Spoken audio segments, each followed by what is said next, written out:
할렐루야. 우리 주변에 있는 분들과 함께 천국인의 인사를 나누겠습니다. 참 잘 오셨습니다. 참 잘 오셨습니다.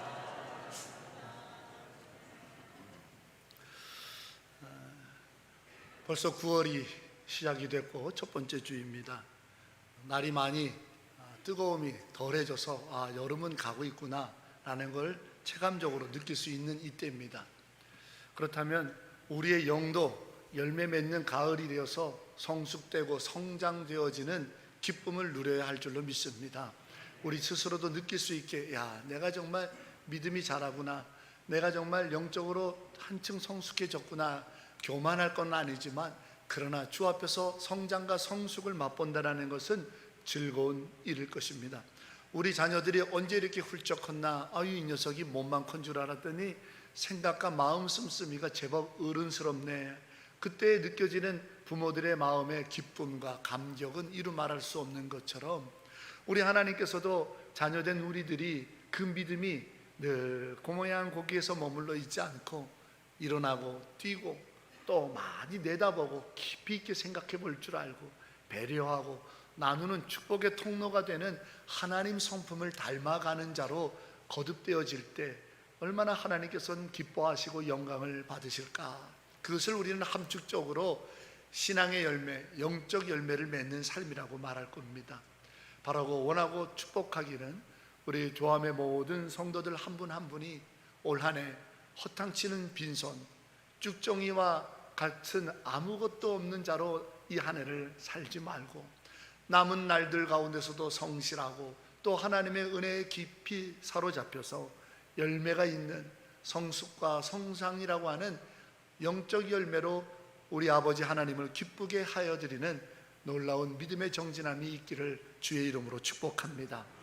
페르소나라는 말이 있습니다. 이게 라틴어로 넘어가 가지고는 그것이 영어의 어원이 돼서 person, 사람 혹은 personality, 그 사람의 성품, 인격에 대한 단어의 어원이죠. 그런데 이 페르소나라고 하는 말은 원래 가면이라는 뜻입니다. 그래서 이 가면이라는 뜻이 페르소나가 사실 폭넓게 요즘 쓰입니다. 구스토프 융이라고 하는 사람을 통해 가지고 심리학적인 용어로도 쓰이고 또 영화판에서도, 영화판이라고 이렇게 말하지 않습니까? 그 대중 영화 가운데서도 쓰이는 말입니다. 페르소나, 이건 가면이에요.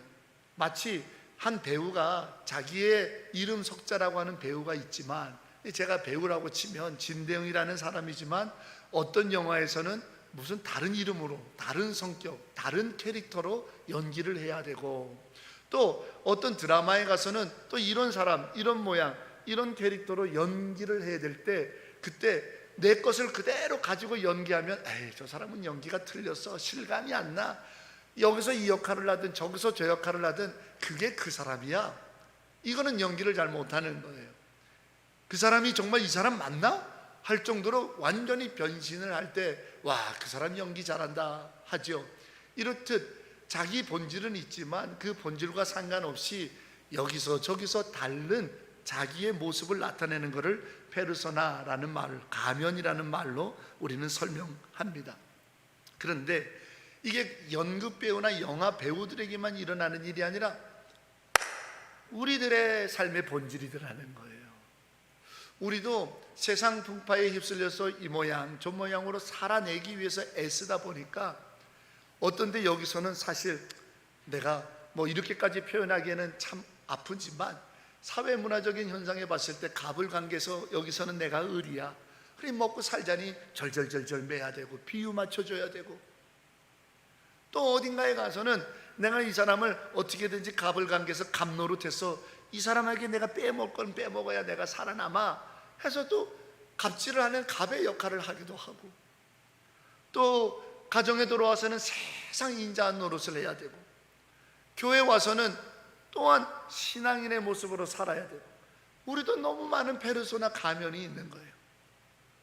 좋을 때, 슬플 때, 나쁠 때, 이런 일들의 희비쌍곡성 끝에 가만히 보니까 내가 참 이기적이고 교활하다고 느끼는 것은, 이럴 땐 이러고 저럴 땐 저럴고, 이 장단은 이 장단으로 추고 저 장단에서는 저 장단으로 추고 이러고 있는 거예요.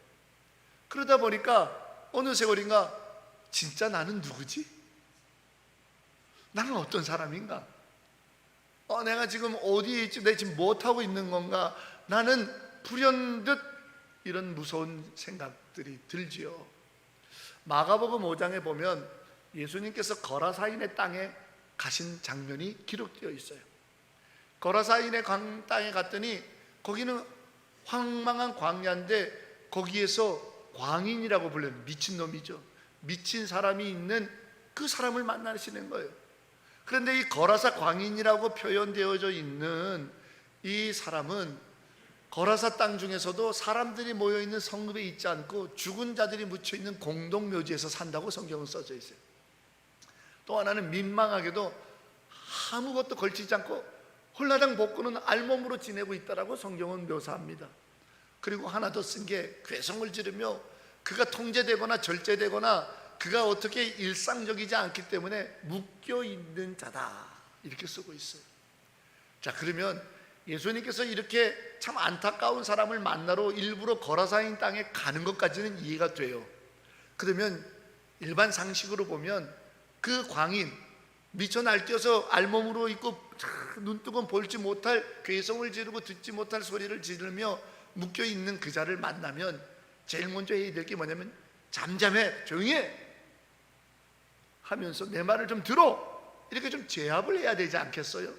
그래야 뭘 얘기가 될 거 아니에요. 그게 보통의 상식이에요.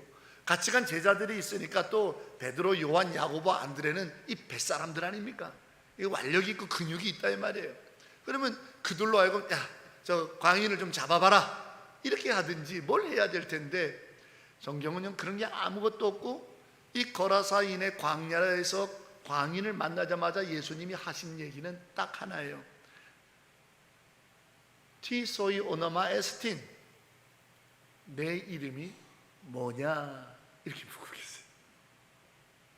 티 소나 오너마 에스틴, 이게 헬라어 예수님이 말한 발음 그대로라는 이거예요. 내 이름이 뭐냐? 황당한 거예요, 제자들이 보기에. 근데 더 황당한 일이 벌어졌어요. 그냥 괴성을 부르고 난리를 쳐서 사람들도 어떻게 할지 못해서 그러는 이 사람이 그 한마디에 대답을 하네요. 자기 이름을요. 레기온! 근데 사실 레기온은 사람 이름이 아니라 오늘 우리식으로 얘기하면, 대한민국으로 얘기하면 사단, 군단, 대대, 연대, 군대의 직제 중에 하나예요. 사람 이름이 아니에요. 네 이름이 뭐냐? 그랬더니 나는 사단이다 이렇게, 나는 군단이다 이렇게 얘기한 거예요. 부대의 직제를 얘기해요. 로마 당시의 지중해 일대를 패권을 차지하고 있었던 로마의 군대의 직제, 한 5천 명이 모이는 군대. 우리나라는 지금 한 사단급이 되지 않을까 정확하게는 모르겠습니다만 그 정도, 자기가 그 이름이라고 얘기하는 거예요. 우리 성경은 군대라 이렇게 쓰고 있죠. 레기온. 말이 됩니까? 안 되죠. 그런데 그게 정답이었어요. 뭐죠? 5만 가지 이름이 있는 거예요. 먹고 살자고 세상 풍파에 당시에 요동치고 있던 그 환경 속에서 어떻게든지 먹고 살고 살아남으려면 여기서는 이 노릇하고 저기서는 저 노릇하고, 마치 다윗이 도망가서 유대의 군대 장관이라고 하는 번듯한 용맹스러운 장군이 도망가서 살아남기 위해 블레셋 땅에서 미친 노릇했잖아요. 침치질을 흘리면서 이런 살아남기 위해서. 그러다 보니까 한 날 가고 두 날 가고 열흘 가고 한 달 가고 1년 가고 2년 가고 이러다 보니 내가 누군지를 잊어먹은 거예요. 그래서 내 이름을 잊어먹은. 그러다 보니 도대체 사람이 싫은 거예요. 이 사람 만나면 이 노릇해야 되고 저 사람 만나면 저 노릇해야 되고 여기 가서는 이렇게 해야 되고, 그 5만 가지에 도대체 내가 누군지 모르니까 내 한 사람하고 사는 건 못하겠다 하고 살아있는 사람들의 동네를 떠나 아무런 말이 없는 죽은 자들 가운데 거하는 것은 아니었을까요? 여기 가서는 이 옷을 입고 이 노릇해야 되고 저기 가서는 저 노릇해야 되고, 나는 이런 거 하기 싫은데 먹고 살자니 어쩔 수 없이 이런 거 메고 이렇게 듣다 보니 이건 내가 아니야. 진정한 나를 느끼고 싶어 하면서 하나하나 옷을 던지다 보니까 아무것도 걸치지 않는 상황은 아닐까요? 우리도 이와 다를 바 없다. 이 세상을 살다 보니까 우리도 내 이름, 우리도 내 진짜 나의 모습, 우리도 내 정말 감격스럽고 기쁘고 날마다 기대가 되고 감사가 넘치는 내 진정한 삶의 이유를 잃어버린 거죠.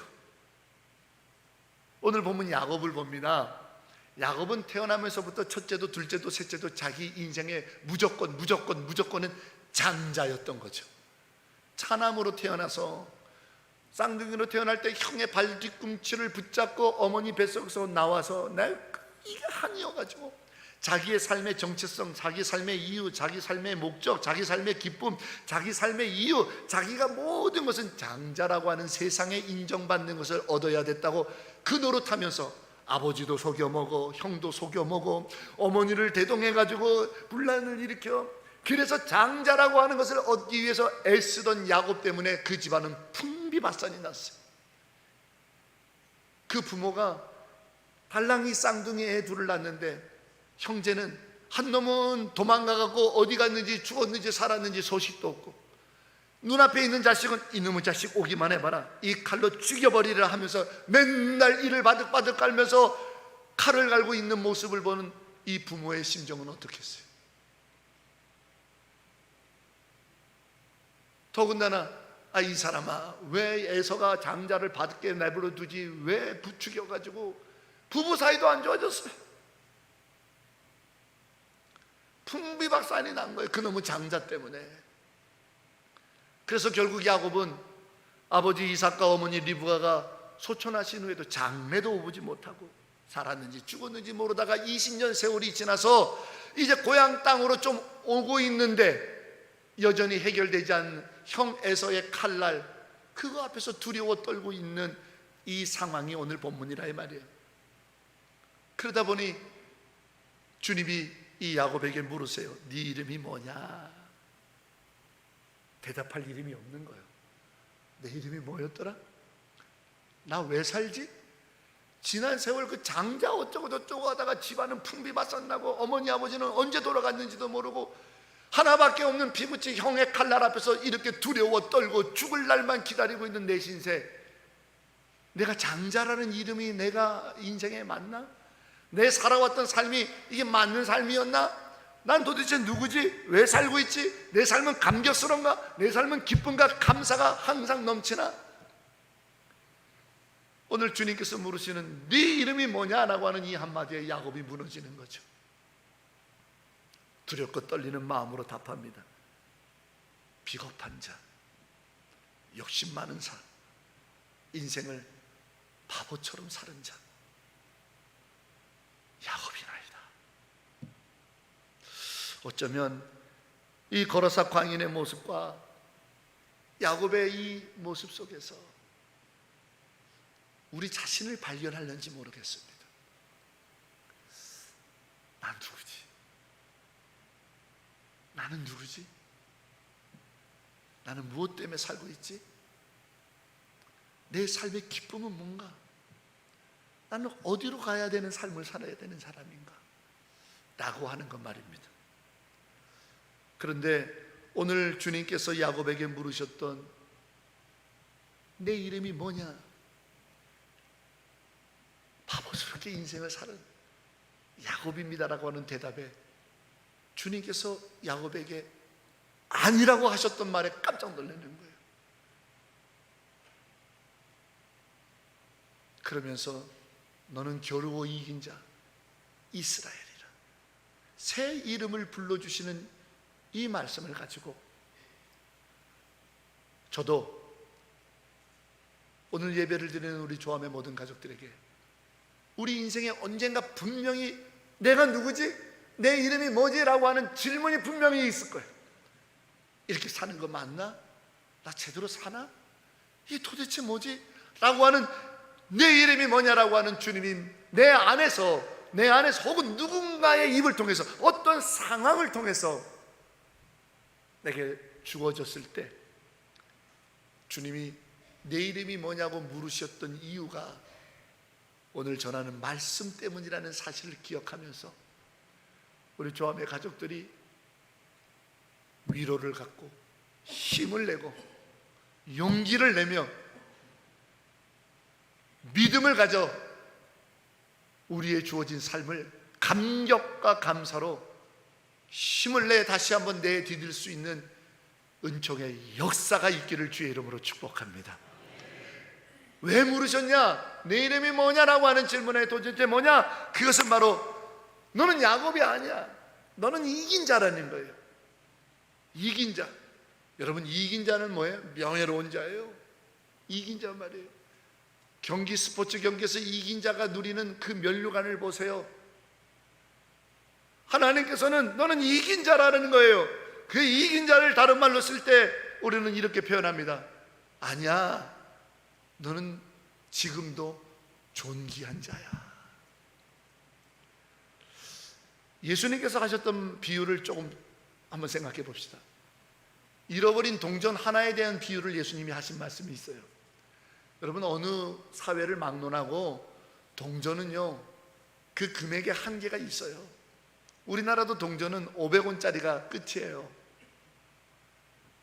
동전 하나에 5억짜리 동전은 없어요. 액면 그대로 써져 있는. 물론 이 당시에 금화라고 하는 가치가 있는 동전은 있습니다만, 그러나 그것도 한계가 있는 거예요. 그런데 이 동전을 하나를 잃어버렸다고 끝까지 찾는 거예요. 끝까지. 그 동전 하나가 왜요?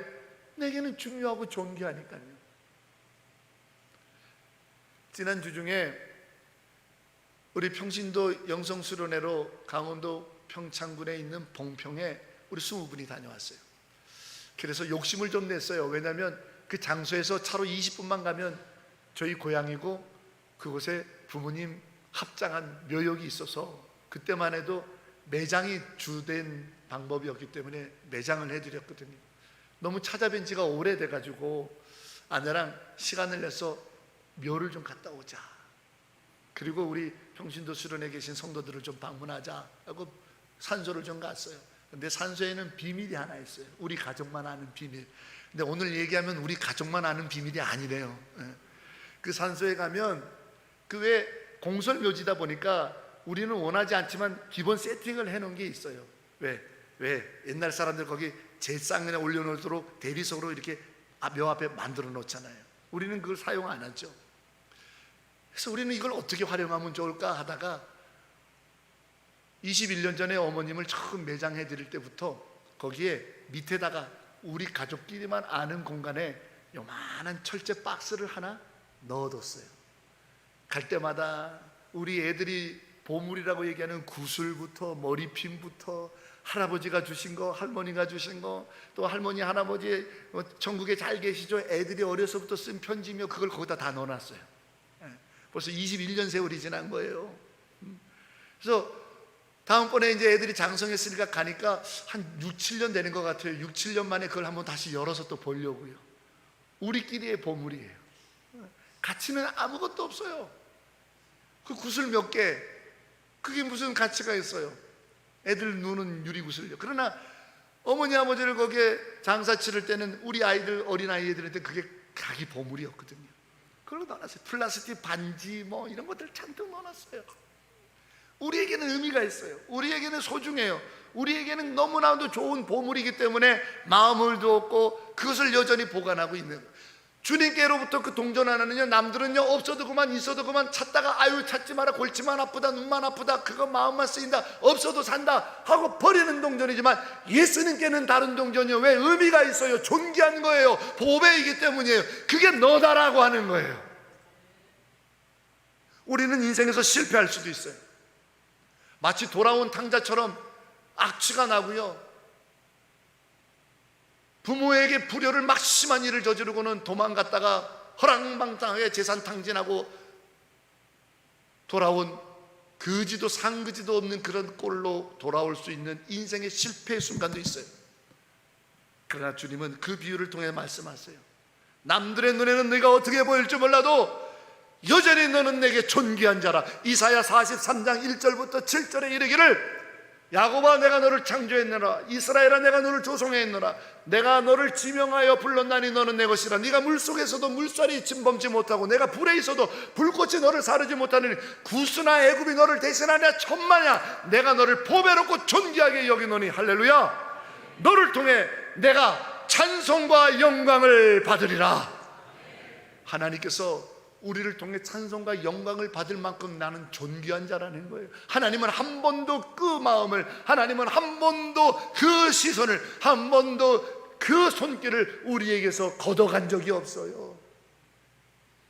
여러분의 이름이 야곱이에요? 난 참 바보처럼 살았군요. 난 참 이런 노래를 부른 가수도 있더라고요. 한때 우리 사회에 유행했어요. 모든 사람들이 그 노래 부르면 난 바보처럼 살았군요. 난 바보처럼 살았군요. 아니요. 설사 우리가 그렇게 살고 내 인생을 그렇게 느낀다 할지라도 내 이름이 뭐냐? 바보? 아니야. 너는 존귀한 자야. 너는 존귀한 자야. 내가 너를 위하여 십자가에 죽을 만큼 너는 내 사랑하는 자, 내 존귀한 자야. 사랑하는 여러분, 우리 이 이름을 잃지 말고 삽시다. 존귀한 자라고 네 이름을 다시 한번 우리에게 깨닫게 해주시는 주의 음성을 들으시기를 주의 이름으로 축복합니다. 너는 나에게 존귀한 자라, 만왕의 왕이신 하나님 앞에 존귀한 자라고 하는 우리에게 주시는 이 이름이 여러분의 삶의 위로가 되기를 소망합니다. 여러분의 삶의 새 희망이 되기를 주의 이름으로 축복합니다. 그게 우리 이름이에요. 우리 이름을 잃지 마세요. 사장님 이름은 잃어버릴 수도 있어요. 박사님 이름을 잃어버릴 수도 있어요. 잘 나가는 인생이라는 이름도 잊어먹을 수 있어요. 억만장자라는 이름도 잊어먹을 수 있어요. 건강은 타고난 사람이라는 이름도 잊어먹을 수 있어요. 하지만 우리가 어떠한 상황일지라도 우리의 상황과 상관없이 우리에게 주어진 하나님의 이름, 존귀한 자. 너는 나의 존귀한 자라. 내가 너를 보배롭고 존귀하게 여기노라. 그 이름을 잊어먹지 말라고 물으시는 거예요. 이전에 섬기던 교회에서 성도가 교회 학병원에 입원했기에 신방을 간 적이 있어요. 오래된 얘기입니다.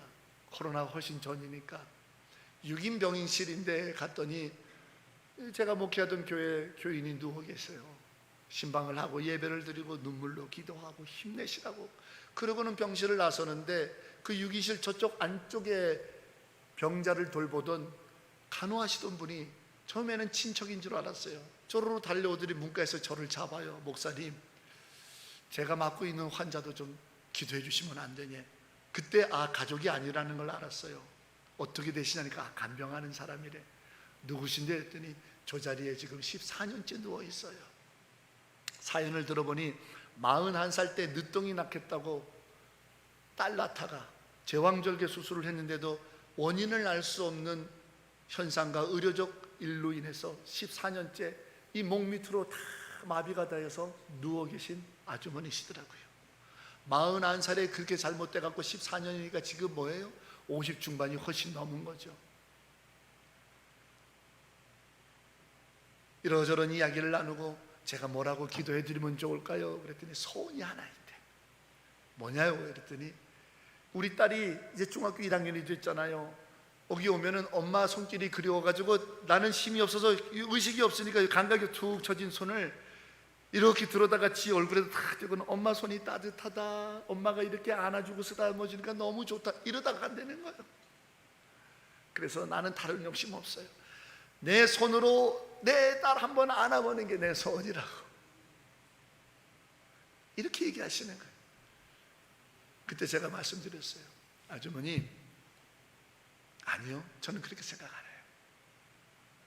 비록 14년째 여기 누워 계시고 비참하고 힘들고 고단하고 괴롭지만 아주머니가 이 자리에 누워 계셨기 때문에, 또 누워 있기 때문에, 또 한순간 한순간을 누워 있겠노라고 싸워주기 때문에 딸은 힘들고 어려울 때마다 찾아올 엄마가 있는 거 아니겠어요? 당신은 엄마의 노릇을 충분히 감당하고 있어요. 당신은 엄마로서 훌륭하게 그 역할을 감당하고 있다고. 누구도 14년 동안 여기서 이 모습으로 엄마라고 하는 이유 때문에 누워있을 수는 없다고.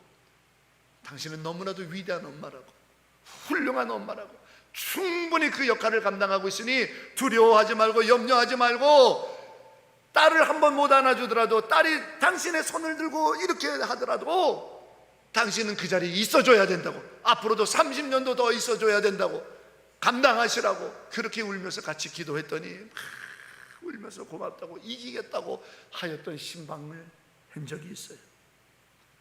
네 이름이 뭐냐라고 주님이 물으시죠. 우리 이름이 뭐예요? 요한복음 1장 12절은 말합니다. 영접하는 자, 곧 그 이름을 믿는 자들에게는 하나님의 자녀가 되는 권세를 주셨다고. 할렐루야. 하나님의 자녀라고 하는 권세가 있는 게 우리의 이름이요. 하나님의 자녀의 권세는 뭐죠? 하나님 나라를 상속받을 유일한 사람이라는 거예요. 하나님 나라를 상속받았으면 하나님 나라를 위하여 살고 살아내고 이겨내고 견뎌내고 버텨내고 그렇게 사는 것이 우리 이름이라는 거죠. 비록 고관대작의 입신양명한 이름은 아닐지라도, 비록 누가 봐도 와 할 만한 업적과 어떤 행보가 있었던 인생의 걸음은 아닐지라도, 내 안에 예수 그리스도를 믿고 하나님 나라를 갈망하면서 하나님 나라 사람답게 오늘도 참아내고 이겨내기도 하고, 무너졌지만 다시 힘을 내서 일어나 예배의 자리를 지켜내며, 내가 하나님 나라 맞죠? 하나님 나라 상속자 맞죠? 하나님 나라를 나 때문에 하나님 통해서 이루어지는 것 맞죠? 마태복음 16장에 예수께서 베드로에게 말씀하여 이르시되, 시온아 베드로야, 내가 내 손에 천국의 열쇠를 주겠으니 여기서 묶으면 물리고 하늘에서도 묶이고 여기서 열면 열릴 뿐만 아니라 하늘에서도 열리는 권세를 주겠노라. 그 말씀을 믿고 이 땅에서 비록 어려워도 하나님 나라를 여는 자, 하나님 나라를 이루는 자, 하나님 나라 때문에 위로받는 자, 하나님 나라 때문에 사는 자, 하나님 나라 때문에 힘을 내는 자로 사는 것, 그것이야말로 우리들의 이름 아니겠냐 이 말입니다. 사랑하는 조함교회 성도 여러분, 하나님 나라의 상속자, 하나님 자녀된 권세의 이름으로 고단하고 힘겨워도 이곳에서 하나님 나라를 드러내 보이는 자녀된 권세의 이름으로 존재해 주시기를 주의 이름으로 축복합니다. 14년째 견뎌낸 어머니처럼 30년도 40년도 내가 이 자리에 누워있겠다라고 눈물 녹아서던 어머니처럼, 우리는 비록 부끄러운 모습일지라도, 우리는 비록 연약한 모습이고 부족한 모습일지라도 하나님 나라 때문에 사는 자, 하나님 나라의 평강을 이 땅에서 누렸기 때문에 사는 자, 하나님 나라의 소망을, 약속을 받은 자이기 때문에 오늘을 살아낸다라고 하는 내 삶의 자리를 지켜내는, 내 예배의 자리를 지켜내는, 내 헌신의 자리를 지켜내는, 내 기도의 자리를 지켜내는, 내 찬송의 자리를 지켜내는 하나님 나라의 상속받은 자녀된 권세의 이름으로 오늘도 또 내일도 함께 걸어갈 수 있는 우리, 내 이름이 뭐냐? 즐겁게 확신에 차게 응답할 수 있는 우리가 되기를 주의 이름으로 축원합니다. 할렐루야. 주님, 우리의 이름이 뭐냐라고 부르셨을 때 존귀한 자라, 하나님 나라를 이루는 자라고 하는 명백한 선포가 우리로부터 즐거이 외쳐지게 하여 주시옵소서. 예수님의 이름으로 기도합니다. 아멘.